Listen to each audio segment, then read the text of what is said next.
we've done here is establish a place where we have control over who our neighbors are, and that is just for the sake of preserving, our culture. And that culture effectively was saying, this is a white culture, a whites-only place. White American culture. Yeah, not just white, but white American. But what this sounds like is bringing back segregation. Is that a fair assessment? Well, it's free association. So we're not trying to keep other people down. Is the brains behind the legal side of things. Civil Rights Act is there for a reason, and this is a way around it? Yeah. Our old lives to this. We met here. You met here? I guess you came here... I met here on day 3. So. Oh my God, what a story. It beats Tinder, doesn't it? Yeah, right? David and Caitlin not only met here, they got married last month. They wouldn't be here without social media. Somebody had posted a video of Eric. Yeah. I saw videos of them actually building stuff on the land. I was like, oh man, I gotta come check this out. And I figure if there's nothing else like this in the country, it should at least exist. Yeah. Do people really think that we should never be able to choose our neighbors? It wouldn't be controversial for any other racial group to do the same thing. I think it'd be quite controversial. Well, if you don't have rules against it, then, anyone of any race can come and be your neighbor, and they're watching the news, which is telling you that white people are, the cause of all your problems and all the ills of society, and suddenly, your children are much less safe because there's a lot of violence, anti-white violence, happening to white people and white children. And so... specifically motivated by racism against white people. What sort of things the heavens about I'd like to continue talking. Interesting. I want to know, you guys, who is paying for this? Who is paying for this? Is it our tax dollars, your tax dollars, the tax dollars in Arkansas? Who is paying for this? To be honest, let's keep it real. I think it's a good idea. I think it's a beautiful idea. They should all make their little towns. I think they said that it will be a blueprint that other towns will pop up. We need to know those towns. Yes, you guys. So if your boss say, hey, Ellie Mae, Ebony Ann, I need you to work late tonight with Jethro or with Bubba to get these things out. And I'll be like, oh, okay, I'm out of here. I'm not staying after hours with Jethro, with Bubba, or with Peggy Ann or Peggy Sue. I'm sorry, I'm not. There's already several towns in the Ozarks that's similar. I think these people just advertising like it's something new because we really know, you guys, right? This is nothing new. I was reading the comments on another blog or another YouTube page, and there were several non-black people basically bragging about, oh yeah, I've been living in a town for 14 years, and it's just people that look just like me, and it is so peaceful. We don't have no crime. It's just perfect. You guys, it's nothing new. It's always been, all white towns. I guess basically what I've known, what I've heard, what I'm used to hearing, sundown towns. Sundown towns. Or get out town. So if you're over there, you really shouldn't even be over there. That's where I'm talking to you, Tyrone, Jacarius, Jawan. Okay, don't get yourself in a situation in a get out. Don't let yourself have the star and role in a Get Out movie. Okay, I'm just saying. After Springfield, Missouri pushed back, a leader of Return to the Land says its next destination could be eastern Missouri. Probably about an hour from St. Louis, if possible. The group's leader says it's to be close to a large airport centrally located in the U.S. spaces for white Americans to celebrate their unique heritage and preserve their culture. And that can be communities like we've formed here, or it can be campgrounds or just community centers. The group's president, Eric Orwoll, telling our Springfield sister station KY3 the group doesn't own land in the area and is just beginning to look. According to the group's website, it started its first homestead settlement in Arkansas in 2023 as a private membership association for people of European heritage. It doesn't allow people of color or Jewish people. We're an intentional community formed around our own values, and there are other intentional communities that are either Jewish or Black. 1 hour around the St. Louis metro encompasses a large area, from Lincoln County up north to Jefferson County south. Speaking with St. Louis City NAACP President Adolphus Pruitt, he says he doesn't think this is something that communities will want. Some might not say much, but I think counties like St. Charles and other counties that have a diverse population, I think they would, voice their concerns. He also questions with Missouri and federal laws if such an effort is fully legal. Pruitt also pushed back on the idea of communities that are fully exclusionary. I don't think you can find one Black community where they would say, we don't want any white people living in our town. We don't want any Jews in our town. Pruitt says it remains important to address any form of discrimination or bias. I don't think there's this great movement of people establishing communities like that. In St. Louis, Sean Logging, First Alert 4. Okay, so I watched Sky News, I watched NBC, I watched several YouTubers. One YouTuber I really liked, he kind of like hit it on the nail, and some people are going to be offended. You're going to be offended. Your little feelings going to be hurt. And he's one of my favorite YouTubers too, also, by the way. And this man's name, O'Shea Duke Jackson. And I like to listen to people who've been around, okay? People who are intelligent, educated, got a couple degrees, travel the world. Because I ain't gonna lie, I haven't traveled the world. And he said basically in a nutshell pretty much what I noticed right off the bat. I haven't traveled the world, but my job put me where I'm used to meeting and talking to different people from different places, and they'll tell me, you get a feel of people. So basically what Mr. O'Shea said, these are people who are, I'm paraphrasing because some of it's probably what I thought. They can't cut it, y'all. They can't cut the mustard, okay? Life is passing them by. Life is moving real fast, and they can't keep up. They're drowning, okay? Yeah. I share with you the story. One of my friends who is a real estate, I forgot, realtor, broker, whatever. She works in a high exclusive area, and she was listening or eavesdropping like I do all the time. And she heard it was some white ladies talking, and they were talking about how the Asian children are still in the scholarship, the grants, that their kids are not able to compete with the Asian children. And we're talking about, don't get me, y'all, Sugarland, Texas, Pearland, Texas. Those are some exclusive areas, okay? You got a lot of money. You got a lot of the baseball, football players and whatnot live in those areas. And when she told me that, I was like, but these people are rich. These people are upper middle class. These people have money. Some of these realtors she's talking about, their husbands are lawyers. Their husbands are doctors.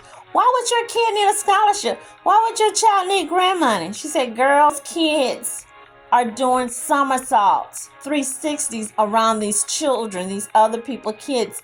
They, of course, remember segregation. They didn't want the blacks in the schools. They didn't want the blacks moved or bused in, blah, blah, blah. Well, hey, you got a new group of people that obviously looks like there's some issues there. I share with you the story gospel radio station DJ Pass shared the actual video clip of a white man in the South talking about when he was a kid, a little boy, his only friend was a little black boy. I don't know if they actually went to school together, but the boy became a grown man, so he's talking to the news reporter who's ever interviewing him, and he said when he came home, his friend had left. His friend had moved. His friend said that someone had came in the middle of the night and poisoned his daddy's horse. His daddy was well known in that town for having beautiful, great organic fruits and vegetables. Back in those days, people did not have Caterpillar, John Deere, and all that good stuff. So he's telling his daddy, once he ran home, and he's crying his little face off, face just crying, probably turning red or pink or whatever. He said, Daddy, so-and-so is gone. So-and-so had to move. They said that somebody or something happened and his daddy horse was poisoned. And that's my only friend. I don't have nobody. And he said that he knew his dad did it because his dad never looked him in the face. The daddy kept his head down. And he said, we can't let them think they're better than us. You can't let nobody be better than you. Something to that effect. And this is now he's an older man, and he's telling the reporter who will interview him, and he's tearing up. And the gospel radio DJ host, played that tape for the people to listen, and you can hear it in that man's voice, how he was so hurt, and as he grew older, he still hurt that his dad snuck into those black people farm and poisoned their only horse, their only animal livestock, their livelihood. That's what these people remind me of. That's right, I went there. That's what they remind me of. This is how the average weekend works at Return to the Land, or RTTL. What they call a work party, made up of residents, but also new recruits who have come to check out the project. It is hot, hard work. To join RTTL, you have to sign up to the Private Members Association, or PMA. And there are strict criteria for membership, as Scott Thomas, a board member and one of the founding fathers here, explains. You have to be a PMA member to live here. Yeah. So you have to be someone of European heritage. The group's logo, based on a Nordic rune, draws on that heritage. It is the PMA that the group believes makes this all legal. Once members have been vetted on ethnicity and other grounds, they can buy shares in the Limited Liability Company, or LLC. Those shares translate to acres of land that they can build on. Peter Seri is the brains behind the legal side of things. Civil Rights Act is there for a reason, and this is a way around it. Yeah. Do you think it'll survive contact with the legal system, the courts, if it came to that? Hopefully. Do you think it's racist or not? Do you reject that term? Do you embrace it? I don't know about that term. I mean, people use it in a lot of different ways. I'm sure there's a lot of people on the internet who would call me racist. I don't really know or care whether that term applies to me or not. Maybe. Scott, what do you think? Yeah, I almost don't know what racist means anymore. Honestly, this is identity politics, but white identity politics. And what they're building here is a safe space for people of European ancestry. It's exclusionary, it's sort of an attempt at segregation. Right. Is that fair? Probably. While the men labour at the roadside, the women of Return to the Land are at work too, looking after the 6 children who live and are homeschooled here full time. And they're preparing food for the weekly community dinner. The theme tonight, colonial. I don't know, dinner's really important. I like feeding people, so I didn't want to put this off any longer than I already had. Back in the day, when we first got the land here, there were only about 5 guys. I was living 40 minutes from here, and Jennifer was the first family to be on the road full time. So we started community dinners back then. And it would be pretty relaxed because there weren't many people, but it is nice. It's slowly growing, so They've come here to live for a variety of reasons. Pocahontas is the nearest town to the settlement. And hope means something different for Pat Johnson. Hi, I'm Tom. I'm Pat. Oh, you're Pat. Lovely to meet you, Pat. How are you? We met her before we went up into the hills. It was about 25 students that attended school here. The whole and on. time, yeah. Mm-hmm. So it's really tiny. There you are. Yes. Second from bottom. How old are you in that photo? I don't know. I think probably about 12 or 13. This is the school she attended in the 1950s, a school for black children only, because she was not allowed to be educated with white people. Unlike the members of Return to the Land, she is Arkansas born and bred. For the first 15 years of her life, she lived under segregation. We could not go to school together. We couldn't eat together. We couldn't do everyday things together. Each day that you leave your home, you were under rejection. And Pat had hoped those days had gone. When you hear things like that, it causes you to be fearful. And you don't know who to trust. When I explain what Return to the Land is doing, just half an hour's drive away, she's not so sure. And in her eyes, there's one main reason for that. And I feel like that's the change of, and I'm just going to say, I think it's the change of our presidency. That's what I'm going to say, because I feel like that's where the change is. It's allowing people to have the right to be open for hatred. That may be a feeling, but it is also backed by the data. These are all the white supremacist incidents, demonstrations, leafleting, recruitment drives, meetups over the last 4 years in the US, tracked by ACLED, an organization that monitors violent conflict and protest. There has been a dramatic increase over that period. It has become a background thrum of nationalist activity.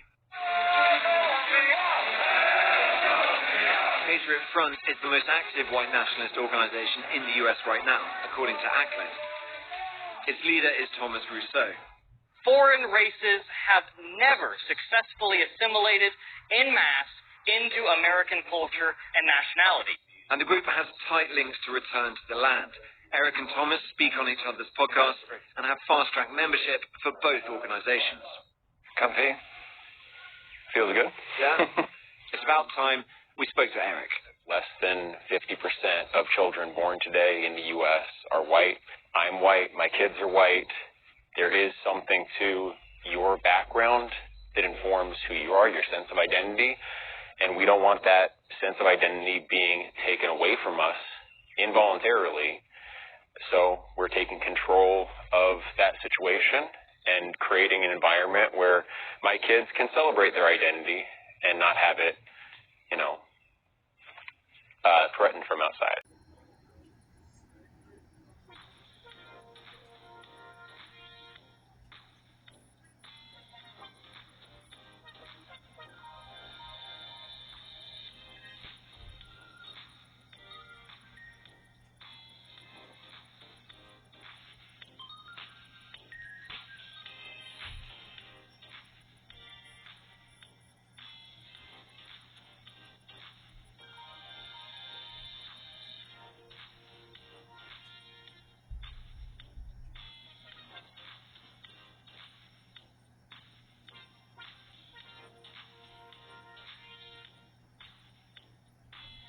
Ask you, after seeing this, do you think what we're doing is immoral?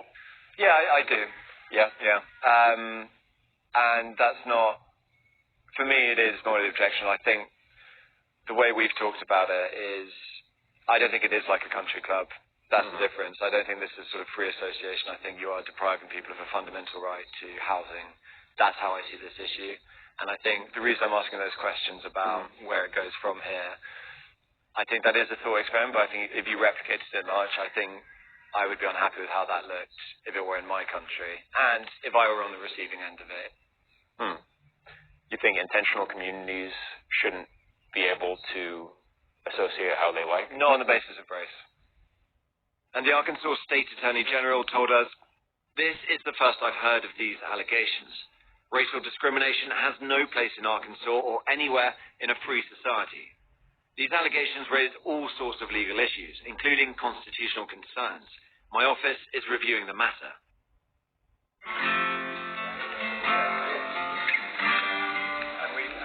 This is how members of Return to the Land often spend their evenings, around the campfire. It's not especially kumbaya when it's about keeping other races out. In return for his labor, he gets cheap rent. John dropped out of college, and he's worked jobs all over the United States. He's 26, younger than the leaders who are all in their 30s. If they are the recruiters, he is the perfect recruit. For John, the primary motivation was financial. To me, it's economical. It's an economic decision, right? And, everything else just kind of falls in line. Yeah. But the main thing to me is cheap land. Everything else is a bonus. You've got 2 levels here. Yep. Got a loft up top, and this is the main area. It's a living area down here. So it's quite comfy, right? It is quite comfy. As for excluding people, I don't see it that way. We're trying to embrace our culture and our heritage. It's been denigrated, if you ask me. We've turned into a melting pot of a country for a long time now. There is one last thing before I go. A concert put on in honor of our visit. This first piece that Peter and I are performing is called The Virginia Colonies by Fred Cooper. The English governor returned to take his place. Eric himself takes the stage. This is a Baroque flute, also known as the German flute or the penny whistle. It was a very popular instrument in colonial America. It's not easy to look tough with a flute, even if it's German. But the audience is rapt.